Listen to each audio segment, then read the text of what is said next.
Hi guys, welcome back to my YouTube channel. ಇವತ್ತು ನಾನು ನಿಮಗೆ ತುಂಬ ಟೇಸ್ಟಿಯಾಗಿ ಕಹಿ ಇಲ್ಲದೆ ಹಾಗಲಕಾಯಿ ಪಲ್ಯನ ಹೇಗೆ ಮಾಡೋದು ಅನ್ನೋದನ್ನ ತೋರಿಸ್ತಾ ಇದ್ದೀನಿ. ನಾನಿಲ್ಲಿ ಮೊದಲಿಗೆ ಒಂದು ಬಾಣಲೆಗೆ 2 ಸ್ಪೂನಷ್ಟು ಎಣ್ಣೆನ ಸೇರಿಸ್ಕೊಳ್ತಾ ಇದ್ದೀನಿ. ಎಣ್ಣೆ ಕಾದ ನಂತರ ನಾನು ಇದಕ್ಕೆ ಕಟ್ ಮಾಡಿ ಇಟ್ಕೊಂಡಿರುವಂಥ ಹಾಗಲಕಾಯಿನ ಸೇರಿಸ್ತಾ ಇದ್ದೀನಿ. ನಾನಿಲ್ಲಿ 3 ಹಾಗಲಕಾಯಿನ ಈ ಥರ ಚಿಕ್ಕದಾಗಿ ಕಟ್ ಮಾಡಿ ಇಟ್ಕೊಂಡಿದ್ದೀನಿ. ಚಿಕ್ಕದಾಗಿ ಕಟ್ ಮಾಡ್ಕೊಳ್ಳೋದ್ರಿಂದ ಟೇಸ್ಟ್ ಚೆನ್ನಾಗಿರುತ್ತೆ. ಈ ಥರ ಕಟ್ ಮಾಡಿ ಇಟ್ಕೊಂಡಿರೋ ಹಾಗಲಕಾಯಿನ ಬಾಣಲೆಯಲ್ಲಿ ಹಾಕಿ ಒಂದು 7 ರಿಂದ 8 ನಿಮಿಷ ಫ್ರೈ ಮಾಡ್ಕೋಬೇಕು. 7 ರಿಂದ 8 ನಿಮಿಷ ಫ್ರೈ ಮಾಡ್ಕೊಂಡ ನಂತರ ನಾವಿದನ್ನು ಒಂದು ಸಪ್ರೇಟ್ ಪ್ಲೇಟಲ್ಲಿ ಎತ್ತಿಟ್ಕೋಬೇಕು. ಈ ಥರ ಆಗಿದೆ. ನಿಮ್ಗೆ ಇನ್ನೂ ಸ್ವಲ್ಪ ಫ್ರೈ ಮಾಡ್ಕೋಬೇಕನ್ಸಿದ್ರೆ ನೀವು ಮಾಡ್ಕೋಬಹುದು ಇನ್ನೊಂದು 2 ನಿಮಿಷ.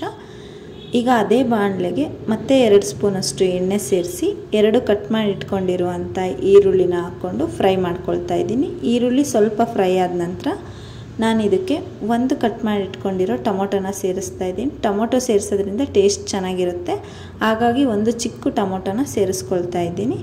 ಒಂದು ಟೊಮೊಟೊ ಸೇರಿಸಿ ಇದೇ 2 ಚೆನ್ನಾಗಿ ಫ್ರೈ ಆಗಬೇಕು. ಫ್ರೈ ಆದ ನಂತರ ನಾನು ಇದಕ್ಕೆ ನಾವು ಮೊದಲೇ ಹುರಿದಿಟ್ಕೊಂಡಿರುವಂತಹ ಹಾಗಲಕಾಯಿನ ಸೇರಿಸ್ಕೋಬೇಕು. ಇದೆರಡು ಚೆನ್ನಾಗಿ ಫ್ರೈ ಆದಮೇಲೆ ಸೇರಿಸ್ಬೇಕು. ಈ ಟೈಮಲ್ಲಿ ನಾನು ಹಾಗಲಕಾಯಿನ ಸೇರಿಸ್ಕೊಳ್ತಾ ಇದ್ದೀನಿ. ಹುರಿದಿಟ್ಕೊಂಡಿರುವಂಥ ಹಾಗಲಕಾಯಿ ಸೇರಿಸಿ ನಾನು ಇದಕ್ಕೆ 1 ಸ್ಪೂನಷ್ಟು ಖಾರದ ಪುಡಿ, 1 ಚಿಟಿಕೆಯಷ್ಟು ಅರಿಶಿಣ, ಹಾಗೆ ಅರ್ಧ ಸ್ಪೂನಷ್ಟು ಧನಿಯಾ ಪುಡಿನ ಸೇರಿಸ್ಕೊಳ್ತಾ ಇದ್ದೀನಿ. ನೀವು ಧನಿಯಾ ಪುಡಿ ಸ್ಕಿಪ್ ಮಾಡಿ ಧನಿಯಾ ಸೊಪ್ಪು ಬರುತ್ತಲ್ಲ, ಕೊತ್ತಂಬರಿ ಸೊಪ್ಪು, ಅದನ್ನು ಕೂಡ ಆ್ಯಡ್ ಮಾಡ್ಕೋಬೋದು. ಹಾಗೆ ರುಚಿಗೆ ತಕ್ಕಷ್ಟು ಉಪ್ಪು ಹಾಕಿ ಒಂದು ಸಲ ನೀಟಾಗಿ ಮಿಕ್ಸ್ ಮಾಡ್ಕೊಳ್ಬೇಕು. ಇದನ್ನು ನೀಟಾಗಿ ಮಿಕ್ಸ್ ಮಾಡ್ಕೊಂಡ ನಂತರ ನಾನಿಲ್ಲಿ ಇದಕ್ಕೆ 1 ಸ್ಪೂನಷ್ಟು ಬೆಲ್ಲನ ಸೇರಿಸ್ಕೊಳ್ತಾ ಇದ್ದೀನಿ. ಹಾಗೆ ಅರ್ಧ ಗ್ಲಾಸಷ್ಟು ನೀರನ್ನ ಸೇರಿಸ್ಕೊಳ್ತೀನಿ. ನಿಮಗೆ ಸ್ವಲ್ಪ ಗ್ರೇವಿ ಆಗಬೇಕಂದ್ರೆ ನೀವು ಇನ್ನೂ ಸ್ವಲ್ಪ ನೀರನ್ನ ಜಾಸ್ತಿನೇ ಸೇರಿಸ್ಕೋಬೋದು.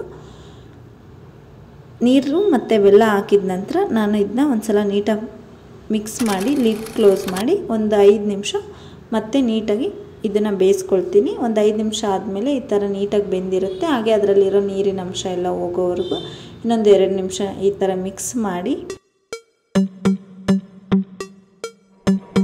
ನೀಟಾಗಿ ಮಿಕ್ಸ್ ಆದ ನಂತರ ನಾನು ಇದಕ್ಕೆ ಒಂದು ಅರ್ಧ ಸ್ಪೂನಷ್ಟು ಗರಂ ಮಸಾಲ, ಹಾಗೆ ಅರ್ಧ ಬೌಲಷ್ಟು ತೆಂಗಿನಕಾಯಿ ತುರಿನ ಸೇರಿಸ್ಕೊಳ್ತಾ ಇದ್ದೀನಿ. ಇದನ್ನು ಸೇರಿಸೋದ್ರಿಂದ ಟೇಸ್ಟ್ ಚೆನ್ನಾಗಿರುತ್ತೆ. ಹಾಗೆ ಕೊತ್ತಂಬರಿ ಸೊಪ್ಪಿದ್ರೆ ಅದನ್ನು ಕೂಡ ನೀವು ಸೇರಿಸ್ಕೋಬೋದು. ಟೇಸ್ಟ್ ಅಂತೂ ತುಂಬ ಚೆನ್ನಾಗಿರುತ್ತೆ. ನೀವು ಒಂದು ಸಲ ಈ ರೆಸಿಪಿನ ಮನೇಲಿ ಟ್ರೈ ಮಾಡಿ.